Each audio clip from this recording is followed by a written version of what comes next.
જિલ્લામાં છેલ્લા 3 દિવસથી મેઘરાજા તોફાની બેટિંગ કરી રહ્યો છે। ઉપરવાસમાં પડી રહેલા ભારે વરસાદના પગલે સુરતમાંથી પસાર થતી ખાડીઓના જળસ્તરમાં પણ વધારો થયો છે।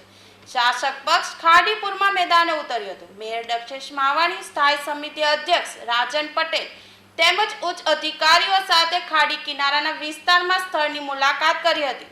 સુરત મહાનગરપાલિકાના વેલજા, કઠોદરા તેમજ ખડસઠ વિસ્તારમાં મુલાકાત કરી હતી।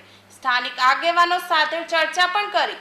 જરૂરી ફૂડ પેકેટ, પરિવહન માટે ટ્રેક્ટરની સુવિધા આપવા માંગ કરી હતી।